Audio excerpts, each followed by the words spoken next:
Hello friends, welcome to Saligram institute Haidargarh. आज reasoning की नई क्लास, नया चैप्टर आपके सामने लेकर आए हैं और आप लोग पूरे मन से देखिएगा क्योंकि हम बताने वाले हैं एक ट्रिक के माध्यम से।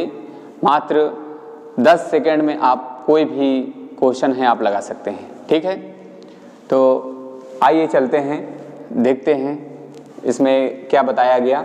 हमने लिखा है यहाँ पर एक धांसू ट्रिक। ठीक है, तो ये धांसू ट्रिक क्या है आप लोग देखिएगा।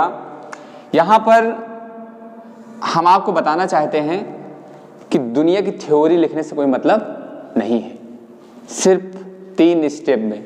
कहने का मतलब है ये आपके 3 नियम दिए गए हैं, 3 लाइनों का प्रयोग किया गया है। खाली आप इसको समझ जाइए, पूरा का पूरा चैप्टर आपकी मुट्ठी में। ठीक है, तो देखिएगा यहाँ पर किस प्रकार से हमने धांसू ट्रिक जो लिखा है, तो किस प्रकार से हमें इसको फॉलो करना है आप देखिएगा। यहाँ पर आप देख रहे हैं सीधी लाइन। यहाँ पे क्या लिखा है? यहाँ पर लिखा है एक सीधी लाइन और यहाँ पर एक क्या है, क्षैतिज लाइन, और ये लिखा है डबल लाइन। इसका प्रयोग कैसे करते हैं देखिए। तो ये क्या है, देखो ये सिंगल लाइन, ये आपको बीच में दिख रही होगी, सिंगल लाइन दिख रही है। तो कहीं भी अगर पिता पुत्र को हमें दर्शाना है तो हम क्या करेंगे, ये एक सीधी लाइन खड़ी खींच देंगे और ऊपर पिता और एक पीढ़ी नीचे क्या है, पुत्र होगा। यहां पर देखिए क्षैतिज लाइन है बराबर। इसका मतलब ये है कि ये समकक्ष पीढ़ी की बात कर रहा है। किसकी बात कर रहा है? समकक्ष, समान पीढ़ी की बात कर रहा है। इसलिए ऐसी लाइन हमेशा भाई बहन के बीच में खींची जाती है, भाई भाई, भाई बहन। ठीक है, तो क्षैतिज लाइन का प्रयोग भाई बहन यानी समकक्ष पीढ़ी के लिए। ये आपका डबल लाइन दिया गया है, 2 बराबर रेखाएं दी गई हैं। तो ऐसी लाइनों का प्रयोग हमेशा कपल के साथ, अर्थात पति और पत्नी के साथ कहीं पर भी हो, जैसे माता पिता, दादा दादी, नाना नानी, ऐसी स्थिति में क्या है, वहां पर डबल लाइन का प्रयोग। अब देखिए इस ट्रिक के माध्यम से कैसे हम सवाल जल्दी से जल्दी हल करते हैं। ठीक है, तो अब यहां पर देखेंगे, ये आपका एग्जाम्पल दिया गया, ये क्वेश्चन हमको हल करना है। ठीक है, तो कैसे दिया गया, यदि ए पुत्र है क्यों का, यदि ए किसका पुत्र है, तो पुत्र होगा एक पीढ़ी नीचे। किसका पुत्र है? क्यों का। क्यों का पुत्र है, इसलिए प्लस लगा दिया। मेल है तो प्लस लगा दो, फीमेल है तो माइनस। कह रहा है ए पुत्र है किसका? क्यों का। तो ए पुत्र है क्यों का, देखो पिता पुत्र हैं, इसलिए इसका प्रयोग किया गया है। आगे दिया गया क्यों और वाई बहनें हैं। अब दिया गया क्यों और वाई बहन है, तो इसलिए इस लाइन का प्रयोग करेंगे। क्यों और वाई क्या है, दोनों बहनें हैं, माइनस कर दिया, बहन कर दिया। अब देखिए दिया गया वाई की मां जेड है। अब ये देखो वाई है तो वाई की मां तो एक पीढ़ी ऊपर, वाई की मां कौन है? जेड है। इसका मतलब क्यू की मां भी क्या है? जेड है। वाई की मां जेड है। पी पुत्र है जेड का। अब कह रहा पी जो है पुत्र है किसका? जेड का पुत्र है। ये दोनों तो पुत्री हो गई, तो इसका मतलब एक सिंगल लाइन और खींचेंगे। उसके बगल में क्या है, यहां पर किसका नाम लिया? पी का। पी पुत्र है किसका? जेड का ना। पी पुत्र है जेड का, तो इसका मतलब है इस पीढ़ी में पी को रखा जाएगा क्योंकि ये पुत्र और पुत्री वाली पीढ़ी चल रही है। ठीक है, अब देखिए हमारा स्ट्रक्चर तैयार हो गया। क्वेश्चन कह रहा है तो निम्न में से कौन सा कथन सत्य है। पहला चेक करो, ए का मामा पी है। अब देखिए ये आप हैं, सॉरी ये ए है और ये इनकी मां है और ये मां का भाई है, अर्थात क्या है? मामा। ये क्या है? मामा। तो कह रहा है ए का मामा पी है। ए का मामा पी है, बिल्कुल करेक्ट बता रहा है। ठीक है ना। अब देखिए दूसरा चेक करिए, पी और वाई बहन है। पी और वाई बहन है, नहीं, गलत। ये क्या है? भाई है, ये बहन। तीसरा देखिएगा, ए का चाचा पी है, ए का चाचा पी है, गलत, मामा है। ए और पी चचेरे भाई बहन हैं, ए और पी चचेरे भाई बहन, गलत। इसका मतलब है 3 हमारे गलत हो गए और पहला हमारा क्या है? सही है। क्लियर? तो अब देखिएगा इन तीनों का प्रयोग कैसे होता है। जैसे एक क्वेश्चन दिया गया, एक क्वेश्चन दिया गया और क्वेश्चन क्या है, सब लोग लिखिएगा। यदि किसी वृद्ध व्यक्ति का पुत्र, यदि किसी वृद्ध व्यक्ति का पुत्र मेरे पुत्र का चाचा है, तो बताओ मेरी मां की इकलौती पुत्री के इकलौते पुत्र का संबंध उस वृद्ध से क्या है। ऐसा क्वेश्चन दिया गया। अब देखिए कैसे हल करेंगे। यहां दिख रहा है, इधर दिख रहा है, ठीक है, देखते हैं। कह रहा है किसी वृद्ध व्यक्ति का पुत्र, अगर कोई वृद्ध व्यक्ति है तो उसका पुत्र क्या है? ये सिंगल लाइन खाली खींचो, सिंगल लाइन खींच दिया।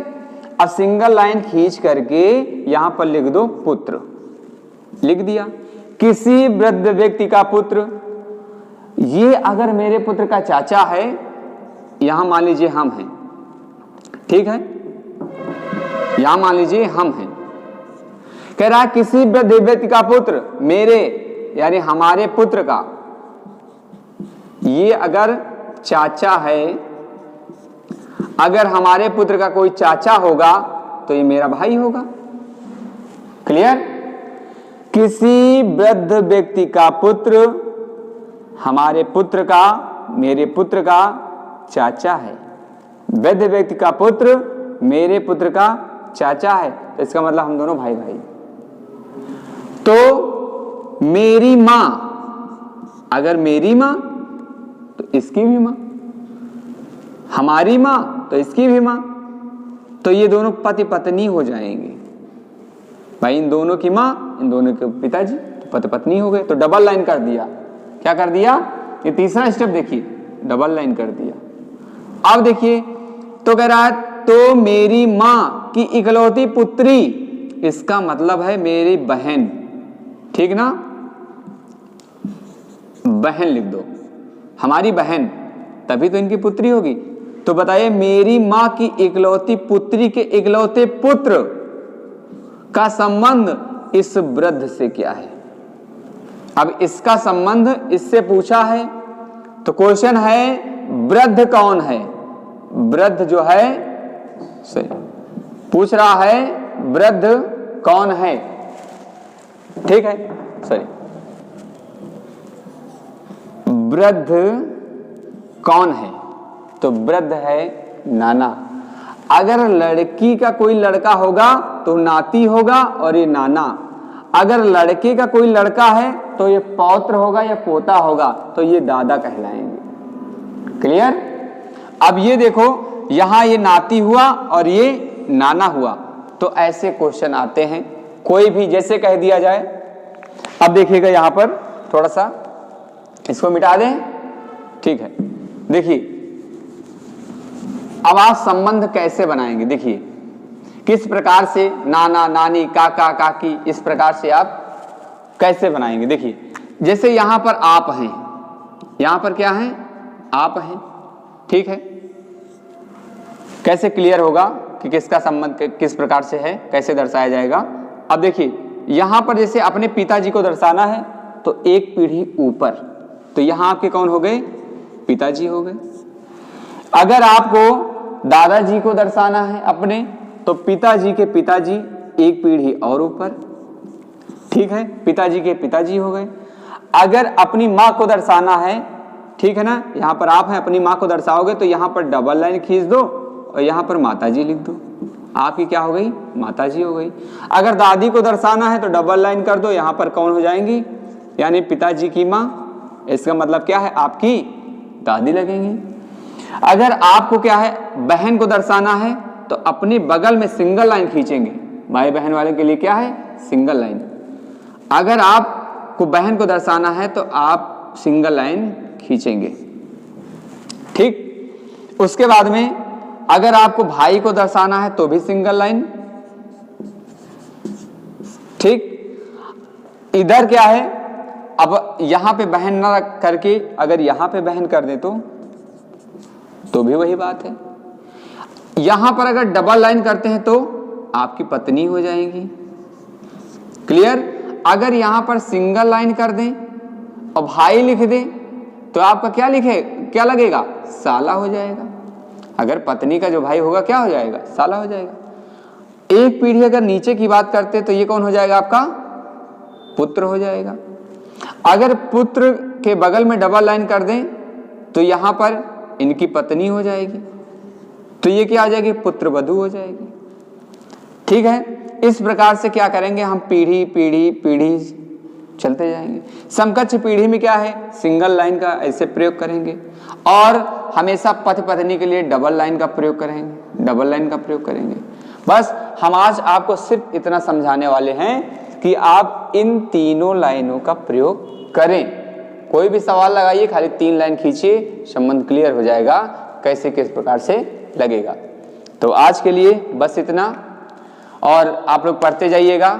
जहां नहीं समझ में आया होगा हमको बताइएगा कमेंट बॉक्स में, ठीक है? समझाने का प्रयास किया जाएगा जिस प्रकार से आप समझना चाहते हैं, ठीक है? क्योंकि इधर जो है मटेरियल बहुत ज़्यादा है, वो आपको देने का प्रयास किया जा रहा है। क्लास बाय क्लास वीडियो आपको उपलब्ध होती रहेंगी। पिछली वीडियोस हमारी देखते रहिए आप लोग। लाइक कीजिए, शेयर कीजिए, सब्सक्राइब कीजिए। धन्यवाद।